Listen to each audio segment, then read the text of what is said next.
السلام عليكم متابعين مصر زمان. كلامنا النهاردة عن الحادث الأليم الذي خلده التاريخ ولن ينساه المصريين، حادث دنشواي الأليم.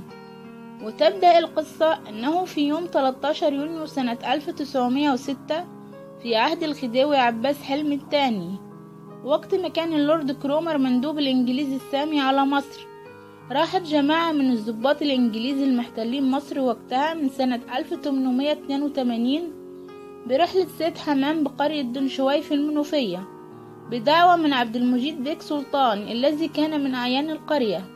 لكن وهم يصطادون اشتعلت النار في جرن تبن لأحد الفلاحين بسبب البارود المولع، فلما رأى الفلاحين المنظر هاجوا وهجموا على الضباط الإنجليز، فضرب واحد من الضباط خرطوشة من بندقيته جاءت في 6 من القرية فوقعت على الأرض قتيلة.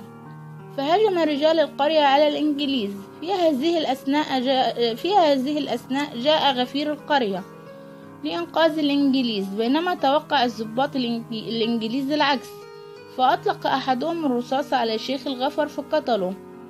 ولما الضباط كانوا بيهربوا واحد منهم جات له ضربة شمس فمات، واتهم الإنجليز الفلاحين بقتله.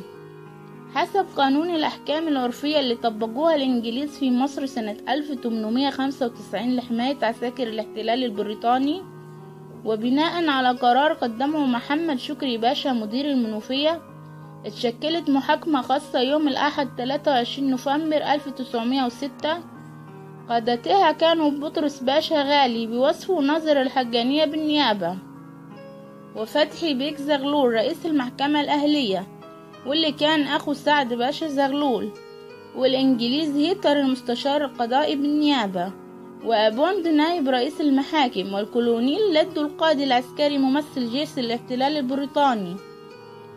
سلطة الاتهام عن الإنجليز كان بيمثلها إبراهيم بيك الهلباوي. صدر حكم مبالغ فيه ومتعسف بإعدام 4 من أهالي دنشواي، هما حسن محفوظ ويوسف سليمان والسيد عيسى سالم ومحمد درويش زهران، واتحكم على 12 فلاح بالأشغال الشاقة لمدة مختلفة وبجلد كل واحد فيهم 50 جلدة، وده كان بتهمة قتل الضابط الإنجليزي اللي مات من ضربة شمس.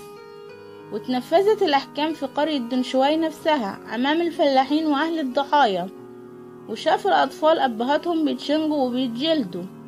وكتب جورنال المقطم اللي كان مقرب من الإنجليز إن المشانق اتبعتت دنشواي قبل ما تخلص المحاكمة. استقبل المصريين خبر المحاكمة والعقوبات الظالمة بقرف جامد.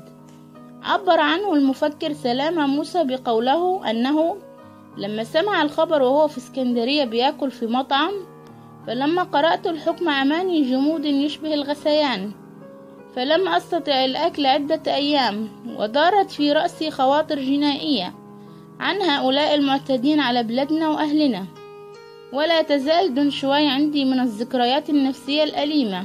سلامة موسى. عم مصر التوتر، وندد مصطفى كامل بالمذبحة الاستعمارية، وسافر إنجلترا وندد هناك بمذبحة كرومر ضد الفلاحين المصريين، وطاف في عواصم أوروبا لعرض قضية استقلال مصر، ونشر في الجرانين الفرنسوية مقالات بتندد باحتلال الإنجليز لمصر. مفكرين وكتاب كبار في أوروبا وبريطانيا نددوا بمذبحة دنشواي، وكان منهم جورج برنارد شو. واضطرت الحكومة البريطانية عزل مندوبها السامي في مصر اللورد كرومر. وبكده نبقى نكون عرفنا قصة حادث دنشواي الأليم. شكرا.